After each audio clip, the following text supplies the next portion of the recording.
But welcome to episode 99 of Star Wars and Scotch. I'm your host, Tim, also known as Darkness429. And as always, alongside me on this side is my buddy Kevin, aka Kevin X Vision, aka K Magic 101. And then we've got a guest. Hi. I was super excited. I was gonna text Kevin. I was like, man, what are we doing today? And then I looked through the show notes. I was like, Cam's coming. This is so sick. I was very excited. So this is our buddy Cam, aka Nosleeves12. Hi guys. I'm Welcome. excited to be here. I'm excited to talk Star Wars, and I got some interesting questions for you gentlemen as more in-depth Star Wars nerds than I, but it has been a part of my life the entirety of it. So I'm really excited to talk. You guys are doing a great job here, and man, we got some big things coming from Star Wars. Yeah, I mean, again, welcome to the show, Cam. We've known Cam now for many, many years. We work with him on a lot of the NHL stuff we do. Cam's one of the biggest NHL streamers, if not the biggest, on Twitch. And you play MLB The Show. He loves shooters and all those other games, but obviously you're well known for your coverage of NHL. And you might have also seen him calling Chell Challenge with Tampa Bay Lightning, GWC, and some of the other major ENHL events. But that's Cam. You can check him out, Nosleeves12. Pretty much everywhere, right? Are you Nosleeves or Nosleeves12 everywhere? At No Sleeves Gaming on Twitter. Okay, And No there you Sleeves go. 12 everywhere else. So go check out Cam and do that. But Cam, every guest that we have on the show, we ask them the same question because we always get a different answer and we love to hear it. But like, where does the journey start for you when you're getting into Star Wars? How does this all begin and lead down the path of being an uber Star Wars nerd to where you are now? All right, so I'm gonna say my age and the year I was born because I think this is important because of the timeline of Star Wars. All right, I was born in 1990, which again I have something I want to bring up later. Hey, yeah, see, I was born in 1990. I was 7 years old. I was out with my mom and her friends, and I think they were just trying to get me to stop being annoying or something because they were hanging out having dinner, and I got put down at the couch, and someone put on A New Hope. And I just sat there and I was like, this is it. Like, I've never seen it before. This is 97 now. I was so obsessed with it that the next few years, like, all I asked for Christmas was like Star Wars toys. And ever since then, I've just been like, I have the VHS tapes I found at my dad's place that were just burnt. Like, I must have watched Empire Strikes Back like 100 times. And yeah, ever since then, I've just been, anything that comes out, all the new movies, things like that. It's always been, even when it's been in the background, I've never lost my fandom of Star Wars. It is easily the best experience in terms of like just lore and things like that. I've been interested in my whole life. So yeah, man, back when I was 7 years, I have vivid memories of that moment, which is so weird because it's so odd. I can picture sitting on the couch at this place at my mom's friend's place watching A New Hope. So I don't know. I oddly remember the sound of the collector's case for the original trilogy. There was it was in a gold and black box with Darth Vader embossed on it, or embossed. Good morning. And when you close it, it made a fart noise. yeah, because it was like three VHS because it was really big, and you'd push it, Yeah. the air would come out and go. That's one of my fondest memories of that collector's box. So on the topic of embossed, I would suggest, Tim, you drink a little bit more of your King's Coast coffee this morning. Yeah, so I've got our Countach right now going on. Ooh. Yeah, I did a little. So okay, all right. So a lot of the time, I just like to take a shot of espresso and put it in a thing of ice and just pour it over the ice, and then I essentially make an Americano. But it's cold, and so I put the steam wand in there and then crank it up, and then it just melts all the ice really nicely, and it gives it this like little frothy, foamy guy, and it's like pulling a nitro. It's delicious. Give it a try. Something Wayne would come up with. It was something that Wayne came up with. Oh, I was gonna say, I was like, that sounds an awful lot like Wayne. Because I found the TikTok video, and then I sent it to Wayne, and then Wayne was like, "This is fucking awesome," and then and so then I tried it, and here we are. I was on the road for work last week. I was going to meet a new potential partner, and I had to get not King's Coast because I left the house at like 6:45, and literally I ordered an Americano, which is usually the safe bet, right? Like it's not hard. You can't make a freaking Americano. Yeah, I will tell you that a major coffee chain that I will not name. Oh, that's odd. Hey, Cam, that's odd because you that's know what how they to make call an it. Americano? Just real quick, I want to know if you know. If I actually brewing it. No, Yeah, because I've never. Do you know how to make it? I've never made one because I do pour over. Like I just do pour overs. Like it's the only way I make coffee. Yeah. So an Like with a Americano is Chemex literally on it. it's just a shot of espresso and water. That's what I thought. I didn't know it was water. Okay, I didn't know. You essentially just make a cup of coffee from an espresso, which is great. It's delicious because like the reason why they call it Americanos is because Americans, when during World War II, they couldn't handle the espresso. It's very and so they watered it down, and they're like, so they just started calling it Americanos. There you go. I'll be honest. As a Canadian, this might be maybe a hot take for any of our Canadian listeners, but if you have not had King's Coast or like a real coffee before, like actually done with like a pour over, and you go and have Tim Hortons black, like just like how it's intended to be made, it is awful coffee. It is not good. Mm-hmm. And if you have to have a double, which is like the Canadian, like that's the standard, you go to Tim Hortons, you get a double, but you're just watering it down with like milk and sugar. But yeah, it is not ideal, not good. So you need to try a real coffee. King's Coffee is what I would recommend. I drink it every morning. So Cam, another question we always ask is, what's your favorite piece of media for Star Wars? It doesn't have to be a movie, it could be a TV show, it could be a game, but like what's the thing that like was the sticking point for you and you're just like, man, this is just the best part of what Star Wars is? Oh man, this is gonna sound weird, but like I feel like the what immediately came to mind, well, two things. One was like the ships, like from early on. Again, I became a Star Wars fan in like I'm gonna call it like the dead era of Star Wars, which is something I want to get your opinion on. But like I was just so obsessed with like the ships and everything like that, like the snow speeders. I still remember like my toy a bit, like.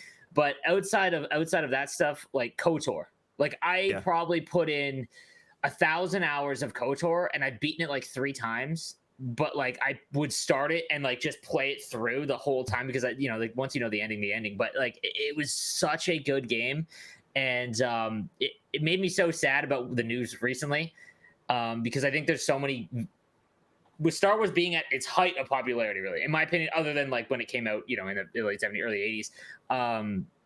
People need to experience that era of Star Wars because it was just, in my opinion, it's the best because the amount of Force users is at like its highest, like, and I think that's something throughout the mainline movies you do not get a lot of. Clone Wars, I guess, and which is always why I'm curious why it's such a low rated movie among all of them, but maybe I'll get your takes on that too.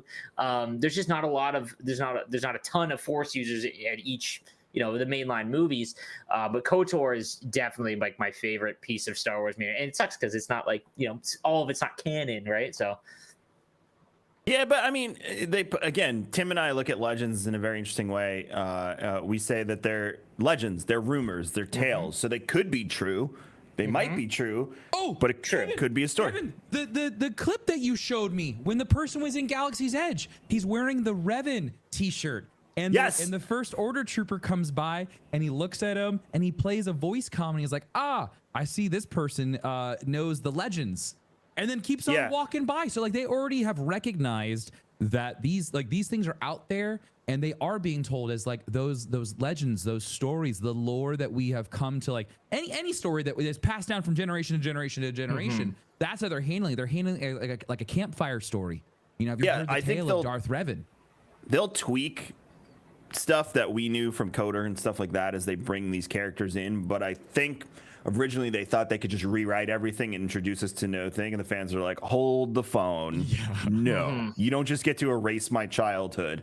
And now they're embracing what got the 3 of us into this, and they're starting to bring these characters back, and they're going to do it very slowly. They're not going to rush. They're not going to like be like slap a sticker on it and be like, they're going to do it one by one, piece by piece.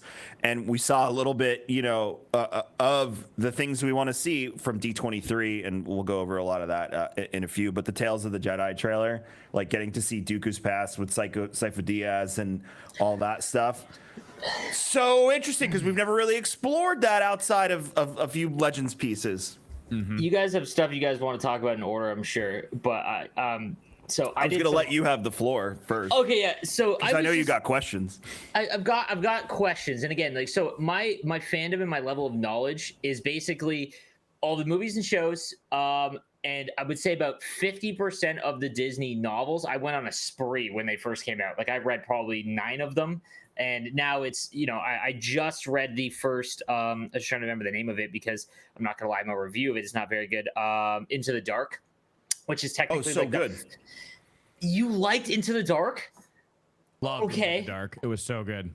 I guess it's like a novel. I don't know what I was trying to expect from it. It was my first audiobook, by the way, inspired because of Mark Thompson at GCX. You didn't read Light of the Jedi first. No, I read it because that's the first one in the canon. Like if you go and Google like the timeline, because obviously we're getting into that era, which is like almost my favorite because it's even further back than what KOTOR is like set in. I believe it's like 200. It's a while. No, it's only a couple hundred years. High Republic. Yeah, a couple hundred years. Yeah. A couple hundred years before Vader is born, essentially. That's how they look at it. The way that this will end is it'll be High Republic, and then we'll go Acolyte, and the Acolyte's the end of the High Republic era. It's like 100 years before Episode 1. Yeah. So and when would the Old Republic take into when was that supposed to be like in a couple thousand years before? It's a long time, right? We don't actually know because we're going even farther back in time now. So the phase 2 of High Republic is going to send us like 200 years farther back than when Light of the Jedi took place. Yes. Speaking of, let me slip some news in here, and then we'll get back on track. Acolyte casted Lee Jung-jae from Squid Game as the lead for the show. Wow. Really? Yeah, the Korean actor.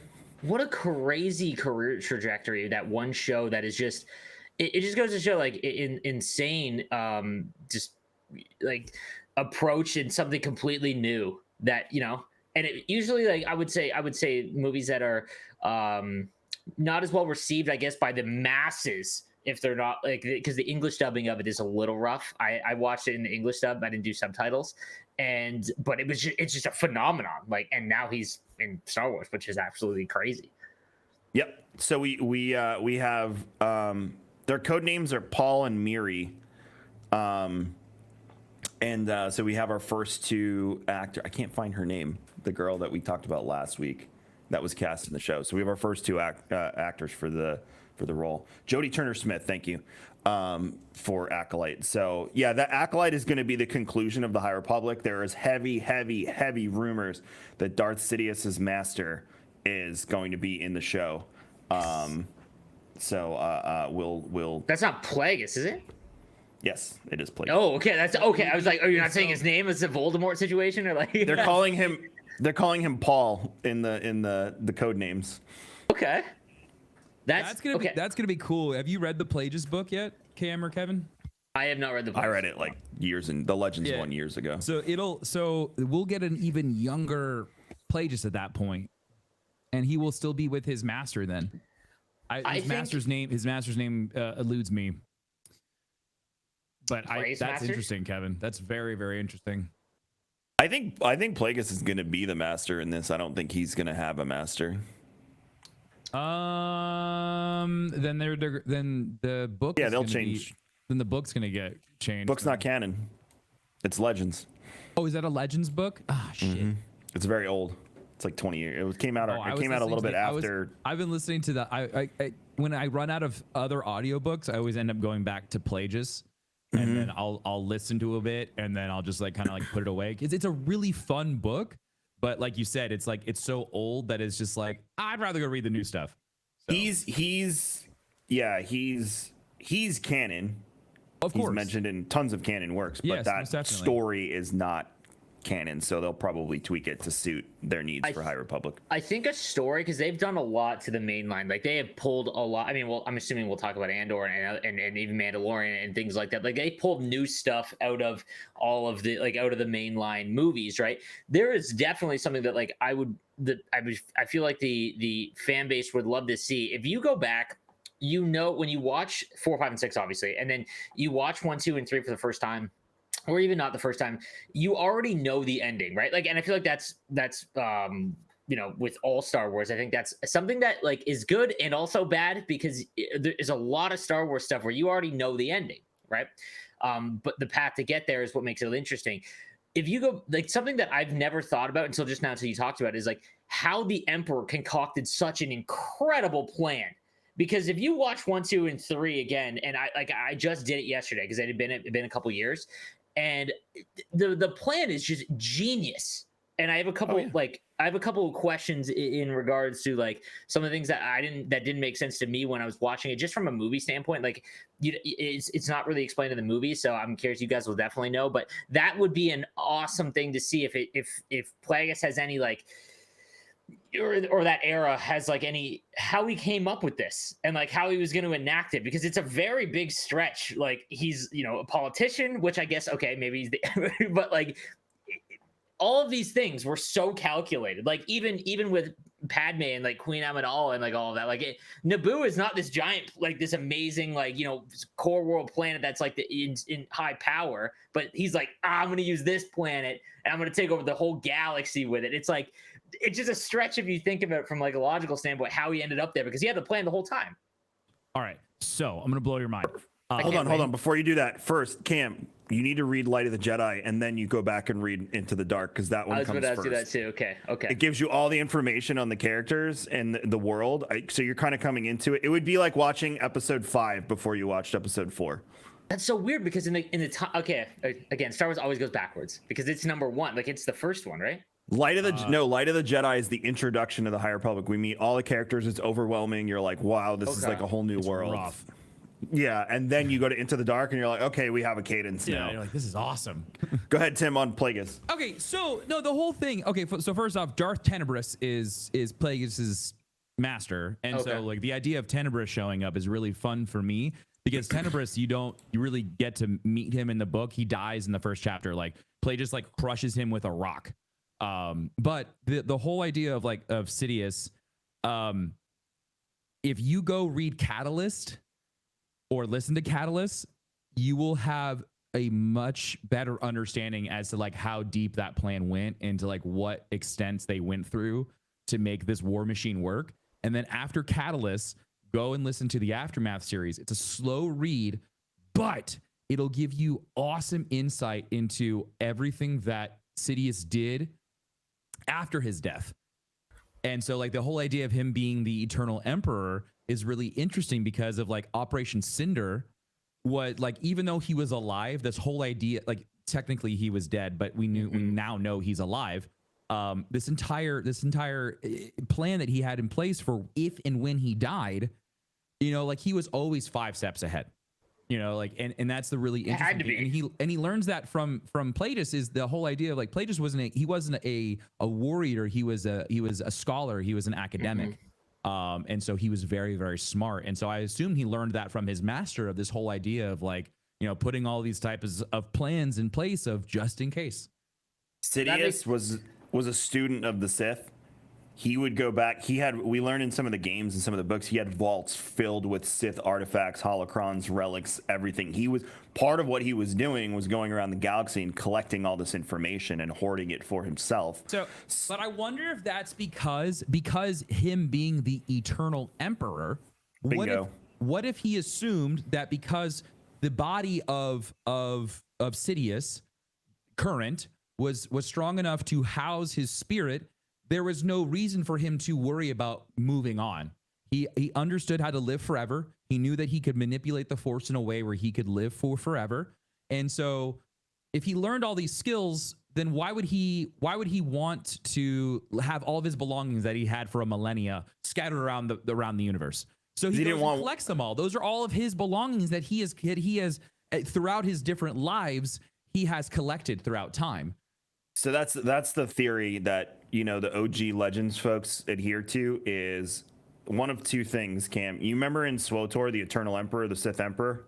It's not a theory, Kevin. It is written in several books, even in kid books. There is an episode 9 child's novel that my son has, and it's one of the gold books, and it literally calls him the Eternal Emperor multiple times. So there's one of two ways to look at that. There's either he found the secrets of Tenebrae, which was the old Eternal Emperor. Because by the time we meet Tenebrae, even in SWTOR, he's still thousands of years old. He's one of the Sith original purebloods, and he just literally body hops his soul and spirit to people. And then we learn in the expansion he actually was living in 2 bodies at once, which is just mind freaking blowing. Yeah. And he had a whole family. He had a whole other empire. Like, it's just wild. So either Sidious is Tenebrae, and Tenebrae has just bounced through the Sith for thousands and thousands of years, or Sidious learned Tenebrae's secret and is preparing, which is how we get to the point in episode 9, which also links to the fact that the Starforge could be on Exegol, part of Exegol, something having to do with Exegol. Starforge, man. The Shadows of the Sith makes me think that they're trying to retcon the Starforge. It could. I think that Starforge is like got to be involved in like that. I think it's the way. I think it's doing this, Tim. Yeah, I think it's like smushing it in. I know they're blending. They're kind of like trying to blur the lines a bit and trying to just like make it work. But the way that it's written in the Shadows of the Sith, when he talks about all of these Sith drones that they have recruited or forced to work for them, and they're building things, that's not a Starforge then. That's somehow they are pulling all of these materials to, again, this is the other part that I don't understand, and they need to do a better job of explaining, like they did in Catalyst, is how were they able, and I know Exegol is like way the hell out there, but how did no one do any type of reconnaissance or see that this was going on?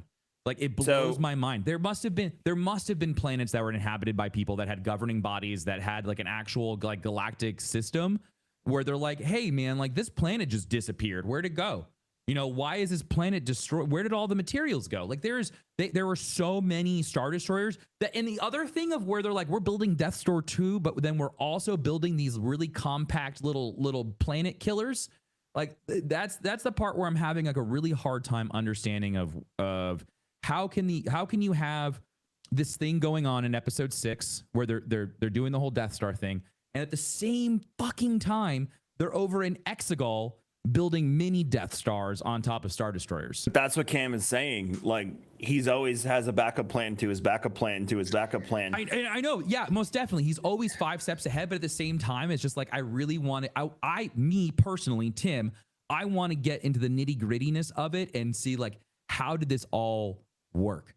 Like, I mean, that's the part that's frustrating me. It's something that's not explained well. Like, Exegol's beyond the red line, and beyond the red line, we don't know much about besides the Chiss, the Grisk, who are now canon or introduced into canon, and the rumor that the Yuzong Vong. By the way, after reading Thrawn, the Grisk are not the Yuzong Vong, Tim. No, they're not. The Yuzong Vong would have freaking slaughtered those people. That would have not have went down the way it went in that book. Right. No, but they, like the Grisk are like, but they still are like the same style. They're nomadic. They're a warlike tribe. They have no real home. They're all about conquest, right? Like that's the Grisk, and the Grisk is all about. What? That's the shit that's out beyond the red line. Like we don't even, I know, we like, can't even comprehend it. That's all out in unknown space, and so like that's what I like. I think that's why I like the Ascendancy books so much, is because it's so outside of the normal Star Wars that I am inundated with all the time. It's so unique and so different when they start talking about all these different races and like all these, like the way of life in the unknown regions is wild. It is so cool, and I would love to see more of that. And hopefully that's what we're gonna get in the Ahsoka show. And hopefully Ahsoka is going to be the person that takes us past the Star Wars galaxy line, and it takes us into the unknown regions of space that we've never been to, except for the one time where Kylo kind of just like quickly speeds through it. That's a big deal. That right there is a big fucking deal, because we've never seen that part of Star Wars before, and they kind of just like they just gloss over it. Speaking of the Ahsoka show, Ezra's actor was confirmed as Iman Esfandi. He's from King Richard and the upcoming film The Inspection. I have never heard of him, but then I saw his picture and I was like, oh, yeah, you perfect. You can be Ezra. Yeah. You can be Ezra. Mina Masood, I felt bad for him. He made a statement. He said, glad the rumors will stop now. Never really had a fair shot at it, unfortunately, but just wasn't meant for me, I guess. Can't deny the dude looks exactly like Ezra. I hope it's done justice. He sounds sour about it, Tim. He probably really wanted it.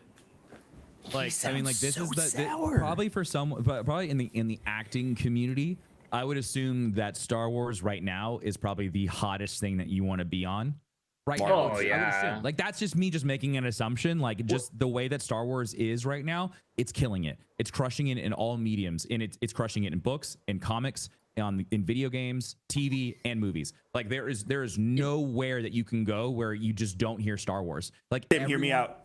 Yeah. On that note, you know how Henry Cavill's bouncing to every other IP except Yeah, DC he's the to screw fucking them? king of the nerds. To screw DC because they screwed him Yeah. with Superman? Hear me out. Hear me out. Imagine this for 1 second. Close your eyes. Henry Cavill as Grand Admiral Thrawn. No. Picture it. Wait, picture it. Picture it before you say no. He has the body type for a younger Thrawn. No. He's too big. Like literally, No. he has too much muscle mass. Thrawn's ripped, dude.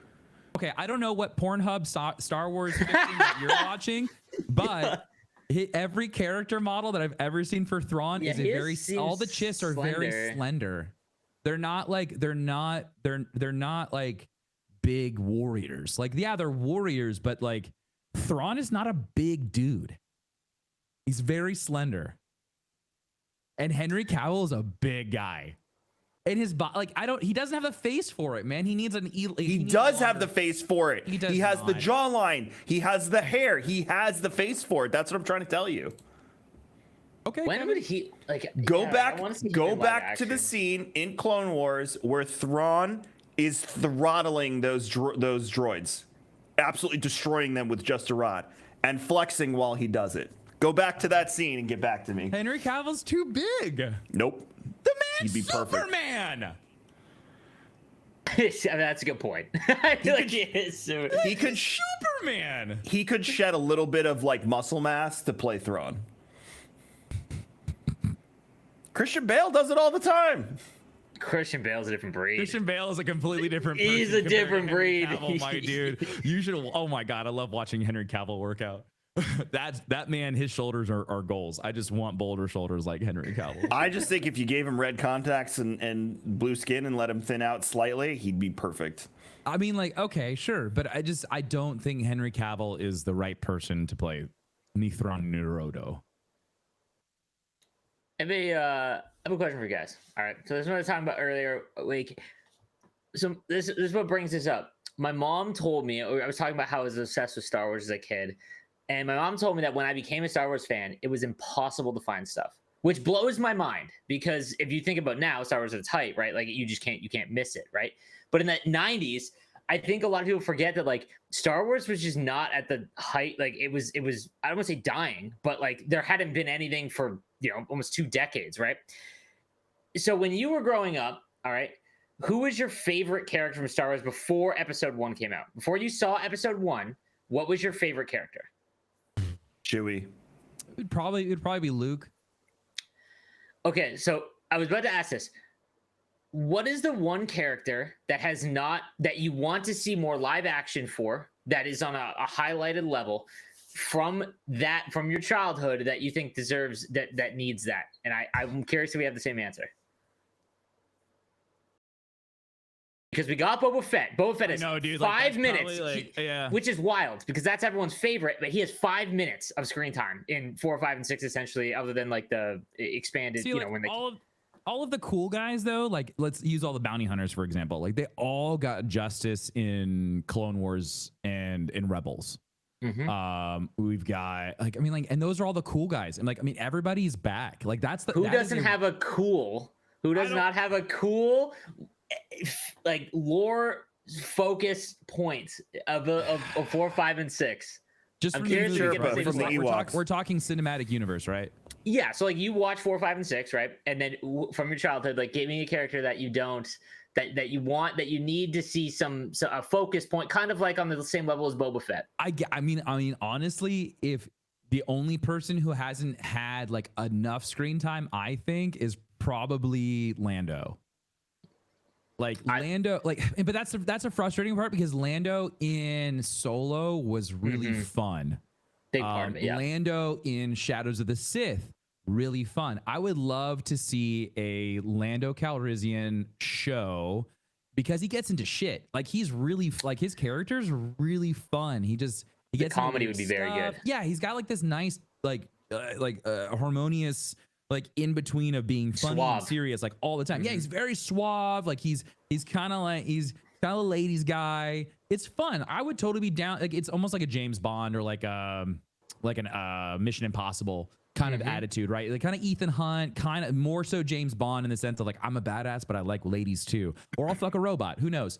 So like yeah, honestly, probably Lando Calrissian. I would love to see more love for him. What about you, I Kevin? said Chief Chirpa, the Ewok King. I mean, dude, I don't know if his dialogue would be that deep, but You said someone that didn't get enough screen time, so I'm gonna. I mean, this is a hot take, I'm sure, but I feel like as a fan of Star Wars that started in the mid '90s, I have not gotten a fulfilling experience of Luke, and let me tell you why. Because Luke in 4, 5, and 6 comes off.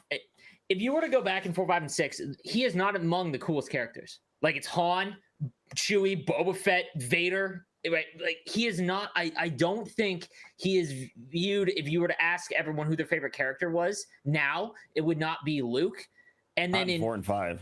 Exactly, like he's And then if you go to 7, 8, and 9, I don't know if it's Mark Hamill. And I don't know what it was, but it did not vibe. The old Jedi Master Luke, I didn't enjoy it at all. Like I personally did not like, like what they were trying to make him, which is now like a master. There's a large section that is of the coolest parts of Luke that we never get to see in live action. Honestly, the best piece of Luke lore I've ever seen or gotten is his book that takes place, I believe, after 4 and between 5. And I can't remember the name of it. It was one of the first Disney novels I read, but I just remember it being like the most like.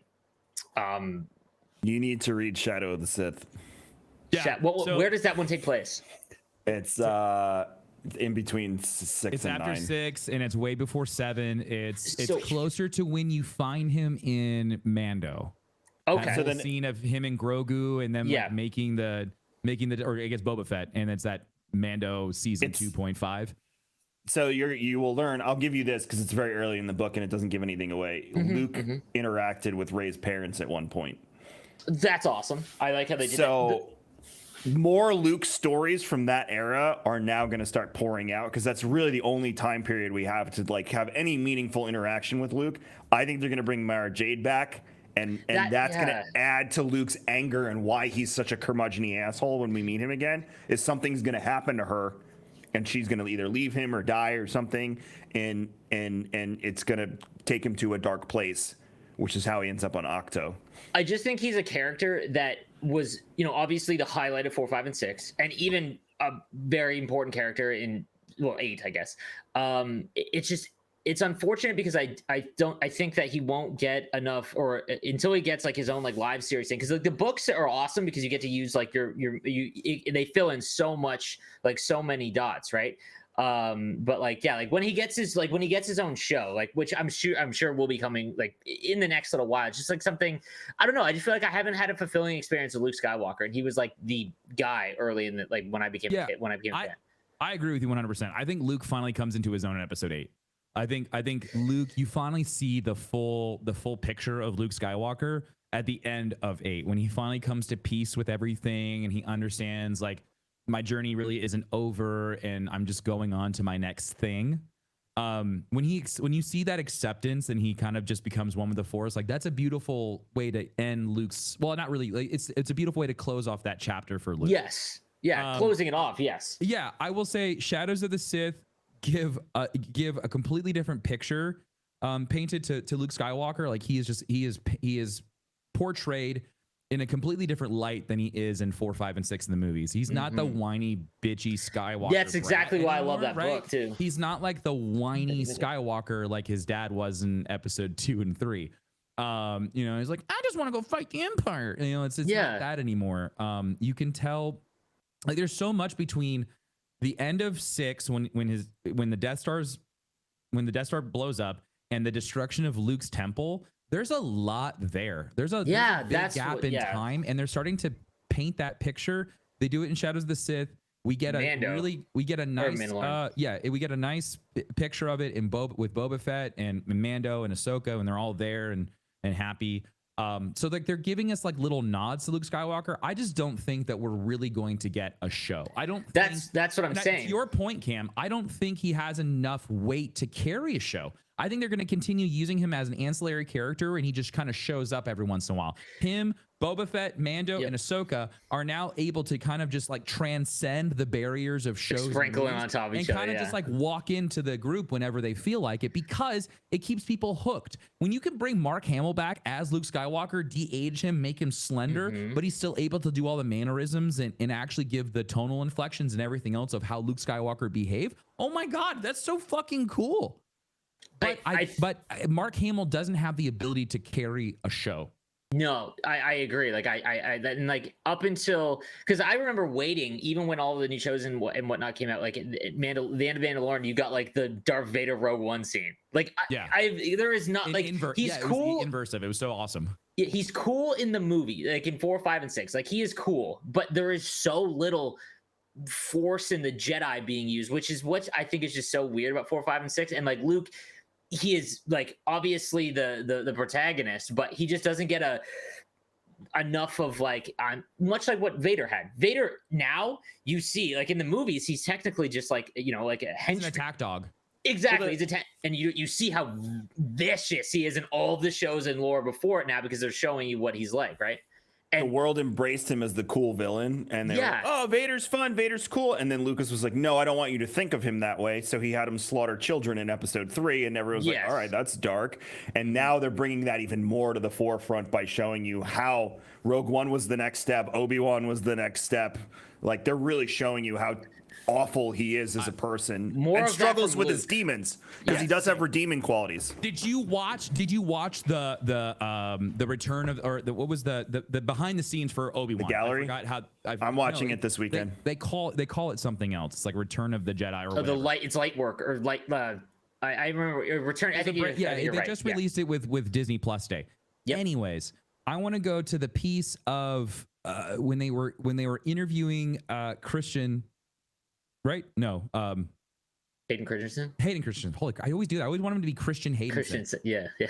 Anyways, when they're interviewing Hayden, he's like, you know, I really wanted to bring this character. Like he talks about how he wanted to bring this character to life and do it again. But he talks about how like is Anakin, like the whole idea of like, you know, like Anakin's dead. And he even says, he's like George always said that there's always a bit of Anakin in Vader. Always. He's like, there's always that struggle of light and dark. It's not gone indefinitely, because if it was gone when Luke says, I sense the good in you, Father. You know, it's like it's still there. Like Anakin is still alive. He's still there, and I think they're gonna do a better job of showcasing that, because like I keep on saying that, like I think Darth Vader is gonna end up being turned into like an anti-hero. I think the way that they really want to humanize this character and showcase that like he really is more, there is more to the man than there is just machine. You know, it's like when the line where Obi-Wan's like more machine than man now. Like I disagree. I think there's still a lot of man in there, and he struggles. And he's living with the weight of all of the bad decisions that he made, and he doesn't feel like there's a way to escape it. Well, his core values. The reason why I say that is because like they continue to develop this character of him trying to figure out, like they go back to the My New Empire. Like he always wants to try. Like I feel like he's constantly trying to make up for what happened at the end of episode 3. Well, I mean, when you think about it, like he's viewed now as like an extremely dark Jedi and whatnot. But the reason why he became one was for a good intention, for love. But like exactly, it's episode 3 is like a tragic love story. If you were to take away, like, dude, it is poorly directed sad. And written, but it's really sad. It is really. I do love the people that have been coming out lately and saying no woman 8 months pregnant would have taken his little petty bullshit like that. And they have like comics of him, like of her just slapping him across the face and pulling him by the ear and be like, get your ass back in the ship. What the hell's wrong with you? Like, she's really in all honesty, too, that one's in all honesty, no pregnant woman, like with their hormones raging, would have just sat there and cried. They would have like probably gotten violent with him at that point. Cut your shit, Anakin. Like just walked out of the ship. Like, I gotta say, I think that's tired and hungry. I think that's it. My feet are swollen, you son of a bitch. I don't. Yeah, but continue. The Emperor is like a lord that just is evil and wants total control over everything. Whereas Darth Vader literally just kind of fell into that because he was legitimately trying to save like the woman that he loved, which is a great example of why Jedi aren't allowed to do that, because you see like what ends up happening, which is a human response. But then as he's going through, like now he's just like stuck. He's made, when you kill the younglings, like you've gone far enough, right? Like there's no going back. So now he's like, oh, like now I got to do all this, right? Like I've got to go and become this ruler, right, for the Emperor. But like I feel like deep down he does not want that, like because he was he just hates trying the Emperor. Yeah, well that too. Like I mean, like because he knows what he did. Like he just he constantly read the Vader comics. Read the Vader comics. Wants to kill him, or like the Dr. Aphra book is fantastic. It paints Vader. His book where they get trapped on, which is one of the early Disney novels when they first got it. I'm oh my god, I'm trying to picture. I can picture the cover. They get trapped on a planet. It's just them two, and oh my goodness, I can't remember the name of it. Do you know the story with Vader's Death Troopers? No. So you know how they've introduced Death Troopers, and most Imperial officials now have their own like division of Death Troopers. Vader's are loyal to him and only him. They're the only Death Troopers in the entire Empire that like the last stop isn't the Emperor. Vader's Death Troopers, if he said attack the Emperor, would turn and start attacking the Emperor. Yeah, the 501st is really awesome. Like I feel like that like every like Sith Lord and like and like Dark Jedi, like they have like there is no like I just want to serve you, like they do, but like they all want to be the top, right? Well, like that's the whole point of Rule of Two. Rule 2, exactly. The Rule of 2 is to have someone of power and to have someone that wants to claim that power at all times. There's always this power struggle between master and Jedi, or master and apprentice in the Sith world, is that the apprentice is always supposed to want to be the master and take all of his powers and then more. And like that's the only reason for the Rule of Two is to get them so madly in love with the power of their master that they will do anything and everything to take it from them. So so obviously Andor's coming like at the height of its, or about to be out. 1 week. Yeah, dude, 1 week. I'll be honest with you. So I knew I was coming on here, right? And I knew that like Andor would come up at some point. And for whatever reason, I tried to figure out why I wasn't as excited for Mandalorian and Boba Fett as I was for Andor. And I realized that I've only seen Rogue One a handful of times. Like I saw it twice in theaters, and I was like, maybe I just forget about it. Rogue One is I don't know if this is like a stretch. It is the best Star Wars movie. And yes. Like because as a movie, yep. 100%. Yeah, like it is incredible, and I think it was because it had been so long. Like I watched it when it first came out. Like I hyper watched it, and it had just been a few years. So now I'm far more excited for Andor. But what's something in Andor that you're most excited for? Like about that? Like what are you most excited to see? The seeds of the rebellion. We've never seen how the rebellion came together. The seeds were planted in Obi-Wan when we met Roken. Yep. Roken, right? That's his name. Yep, Roken. So we are going to see the formation of the rebellion and the effort that it took. There is a reason that they are so tentative to start a rebellion against the Empire. We know the Empire is vicious. We know that they are super controlling. I mean, the original model for them is the Nazis, and that should tell you a whole story right there. So in that sense, we are going to see how the rebellion formed, how they took risks to try and do this, the people getting sick of it over time, be like, I can't do this anymore. I have to do something about this. Yeah. And that is why that first trailer for Andor was super like, you almost felt your blood pressure go up a little bit, because like they're like hiding in plain sight. That's the best way I can put it. And in the trailer, Diego Luna talks about like I'm sneaking into the Empire and they don't even notice me. And that is like that Mission Impossible behind enemy lines. I have a feeling this show is really going to like make you like hold your breath a lot and just be like uncomfortable situations. And that's going to be a new thing in Star Wars. We've never really explored this as a spy. That's fun.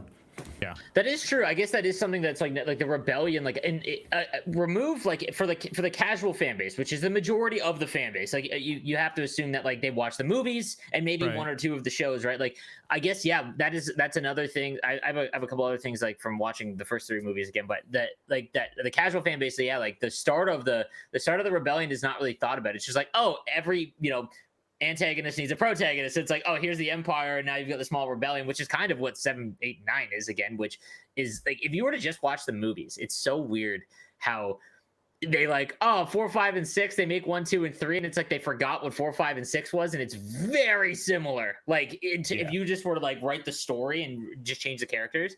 Because I was watching 8 again, because 8 is like, I don't know, it has this bad view or bad rating among the list of them, and it was just like, start seeing how the rebellion starts is going to be extremely fun, because I think like 4, 5, and 6 is like still the holy grail of Star Wars movies. It's still, but there's not a lot explored in them. There's a lot that happens in 4, 5, and 6, and there's very, in terms of not novels, because I think novels is where you go.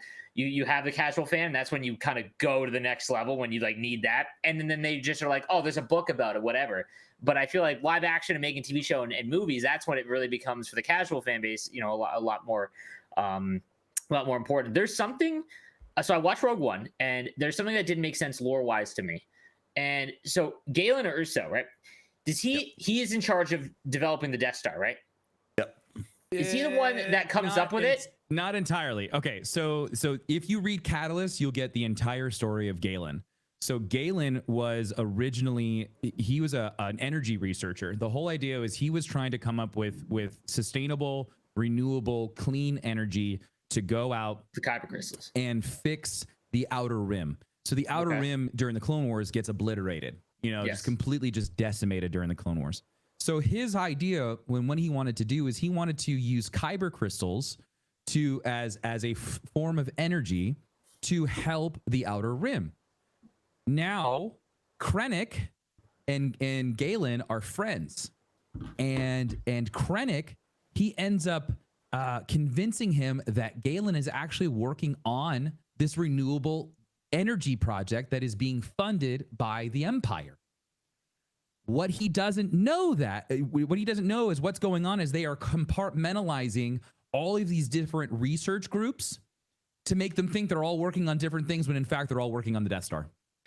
So Galen doesn't know that he's working on a death machine until after the fact, that he finds out that all this shit's going on. His family just gets moved to Coruscant, but like weird things start to happen where he's like, I don't like this. You come to find out that the exhaust vent that was made in the Death Star was Galen. That was Galen. That's why Rogue One is so good. That's why Rogue One is so good, because there's so many odds. There's like so many different levels to how we get to the end of Rogue One, and like there's that's why I love Catalyst so much, because it really just drops you off on the doorstep of Rogue One, and it gives you a fantastic backstory. Like I went and listened to Catalyst, and then like 2 days later I went and watched Rogue One. I was like, oh my god, that's Galen. I was like, oh shit, there. Oh my god, and like everything was like leading up to parts in the book, and I loved it. It was perfect. Because like in episode 2, there's like just before I forget, there's like a 5-second clip where the Geonosian leader is like, hey, like we have to remove our plans and it shows the Death Star, and I'm just like, yeah. So remember, it's from a casual viewer, right? Like, because like in Rogue One, if you were to ask people that watch Rogue One, I think people would assume that Galen Erso is the one that, like, to an extent, like they know that he's like farming, but when they take him away and then they finish working on, like, he's working on the Death Star, right? Yep. I think it's just like billed as that, which is like a little confusing, I guess. But so when he finds out that he's making the Death Machine, that's when he leaves Coruscant. They leave Coruscant, and he ends up in that backwater planet. But it was already too late. Like that was the whole thing, is like it was essentially like the job was already done, and they needed him to like finish it up. And like what was I gonna say? There was damn, I totally lost my train of thought. But anyways, Catalyst is fantastic. Oh, Geonosis. So Geonosis plays into this. So what they were using Geonosis for is they were going to use all the workers. They were going to pull all the materials. They were pulling materials from different planets, and they were building the Death Star in low orbit because it's too big. It's too big to assemble on the ground. So what they were doing is they actually had this like umbilical cord from Geonosis to the Death Star. And they would just send drones. They would send these Geonosian drones up there just to do all the work. What's crazy is like they would just die and they would just like replace them. They treat them like shit. Yeah, because they were like terrible. insects, right? Like, Right. And then if you go and watch Rebels, you get the aftermath of what happens on Geonosis, because like they go there and they're like, everybody's dead. What happened? And then they find like the queen in the bottom of the hive and whatnot. And then if you want to get even crazier, go read the Dr. Aphra book and you come back to Geonosis and he ends up taking the queen to use as a replicator. That's crazy. Yeah, that's nuts, dude. It's like all of these, like I feel like Charlie, and I'm like just like I'm just taking the red yarn. I'm just like, you're just connecting all of it. It's beautiful. It's really cool. The clip I dropped in the chat, Cam, is one of the deleted scenes from Revenge of the Sith that I have no idea why it was deleted from Revenge of the Sith. That is a must watch before Andor. I actually think I know exactly what you're talking about. It's Mon Mothma talking to Padme and a few of the other senators. Taking that scene out. That was They're literally talking about rebellion and how they have to keep it quiet and everything. That to me is a must watch before you dive in, because it just kind of brings everything full circle. We're running short on time here, so I'm gonna hit on the last two things that we had in the notes. We had the skeleton crew, the first picture revealed with Jude Law, and he has the kids behind him because we know he's traveling with a bunch of kids. They're blurred out. It looks like the one on the right is Twi'lek. I could be wrong, and the rest seem to be humanoid of some sort. But he's got 3 gatekeeper droids staring at him in the shot, and he just kind of smiles. He looks great. I think he looks very Star Warsy, so I'm excited to see what they do with that. Supposedly he's a villain, though. What? He's not the good guy. Yeah, that's what they. I thought the whole story was about him. Apparently, he's the villain in that. Good. So you know what? That's awesome, because we don't get enough stories from the villain's point of view. Yeah, so we'll see where that he's goes. on Tatooine. Those are those the gatekeeper droids. They're not just on Tatooine though. We've seen them on other planets. I thought these were just. Well, I don't know, dude. It kind of looks like Tatooine. There's sand. There's like sand. It's immediately got to be Tatooine. It's sand, Kevin. It's definitely Tatooine. It's the only planet in all of Star Wars with sand. Go to Hoth. Do We're definitely going back to Tatooine. I guarantee it. It's too cold. This is also a pirated picture.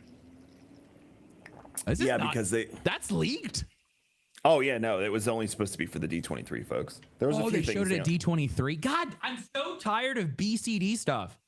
Yeah, and then apparently, Little Mermaid, they showed off that entire scene. Yeah, I would have loved to see the entire scene. Everyone's like, it was fantastic. Everybody looks great. I'm like, I only saw the trailer.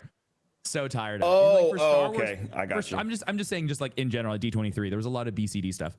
And the same thing was at Star Wars. I know you have to give the people who go there like something to do, but at the same time, it's like there's a lot of people who are a part of the fandom that don't have the ability to go. Yeah. And like I would love to have, even if it was like a digital ticket at this point, I would buy it. You know, because it's like, it's really frustrating to not have the ability to see that stuff. And like, I'm really tired of watching it pirated. It's like, I'd rather have the full quality watched on the TV screen. Like that would be fun for me. So in the other big thing that they revealed was the Tales of the Jedi trailer. Looks so good. I know. So we know we're getting Yaddle, a young Yaddle. Mm-hmm. We're getting Ahsoka's origin, like growing up on the Togruta planet. And then we're also getting Dooku's storyline is the one that I'm interested in. Dooku, because Sypha Dyas is in it, and Mace is in it. But in Ahsoka, did you see the Sith or something or Inquisitor? I'm not even sure what it is in the Ahsoka trailer. Maybe I didn't even. There's a quick clip of someone with a red lightsaber and Imperial insignias on their cloak, and they have a hood and a full mask on. I have no idea who that is. Sounds like an Inquisitor to me. Fighting against Ahsoka. So that was interesting. And everyone's speculation is that, oh yeah, here's the mask. If you go to the trailer, young Qui-Gon looks awesome. Oh, I literally just saw the close up of that mask. That's definitely like an acolyte mask. If you put CC on, because I have CC on, it says Inquisitor. So Inquisitor that would be mask. Yeah, it's just like he's wearing like one of those masks that they talk about in Tales of the Sith. Sypha Dyas is someone. as like a casual, like again, someone who just watches, if you were just watching mainline movies, that's like another thing that like is just not really explained to the casual audience, like why Seyfa Diaz like made the like, you know what I mean, like the army. Like if you go back and watch like episode 2 and they go there and they talk about Seyfa Diaz like that, I can't wait to see that because I'm assuming they what, talk you know about it. They talk about it a little bit in Clone Wars. They get a little more into it. Yeah. With Dooku. But yeah, like in young Qui-Gon, honestly, like I'm interested in the relationship between that book is between great. Qui-Gon and Dooku. That book is great. Which book? The Dooku novel that happens before episode 1. Oh my god, why can't I remember the name of it? I haven't read that one. What book is that? I wonder. I think I'm mixing up the Qui-Gon one. I wonder if Mace is going to be an absolute asshole to everybody in this one. I hope so, because that's how he is in the books. Yeah. he So should be. shitty. He should be. I'm telling you, he's gonna come back. He stopped this fall, Tim, in Coruscant. Oh, shut up. The Force, and he's gonna come Whatever. back with one hand and very angry. That's all the time we have for today. I'm telling you, there's too many Sith on this motherfucking planet. Thank you, Cam, so much for joining us. We will definitely have you back in the future. Give a shout out to the folks where they can find you, what you're up to, and anything you're working on that is of relevance for people to go check out. If you enjoy sports games, just check me out on Twitter at Nosleeves Gaming. That's pretty much my my main focus and my job day to day. But I'm always down to talk Star Wars. So yeah, just come check me out on Twitter at Nosleeves Gaming. Cool. So make sure you go say hello to Cam on Twitch too. That's where I hang out with him. You can check out Timmy's Darkness429 everywhere on the internet. He streams Monday through Friday, 9 a.m. ish Eastern at fb.gg/darkness429, YouTube, TikTok, all of the other relevant places. Darkness429. I'm Kevin. Everything I do is at raredrop.co. We got a new website coming soon that'll be easier to navigate. It'll explain all of our wonderful services. So if you're in the market for stuff that we work on, then let's talk. And if you just want to enjoy our content, then cool, do that as well. We will be back next week for whatever we're doing with Andor. Tim and I need to sit down and discuss that because we haven't yet. Right. Check out our we have every week right now, we have running Lord of the Rings D&D Middle Earth Second Age for another 4 episodes of that. We have watch parties for every Rings of Power episode with me. I'll be doing actually one today, so by the time you hear this, it'll have happened. But come for episode 4 next week, and then in a few weeks we start. I actually think it starts next week. The Star Wars and Scotch game nights on the night we release the Star Wars and Scotch episodes, and Andor comes out. I'm gonna be live playing some Star Wars games, so we can have a nice little chat about Andor every week. So stay tuned for that. All right, you guys have a good one. Cam, you know how we end the episodes. It's your turn. No, I mean, like, thank you guys for having me. I appreciate it. No, you didn't do it, Cam. You didn't do it. I'm being sorry, my bad. Do I do the cold exit? He's being so Canadian. God. Here's the way to end it. I have to apologize. I'm sorry. All you had to say was, "May the Force be with you." Yeah, may the Force be with you. I apologize. I'm sorry.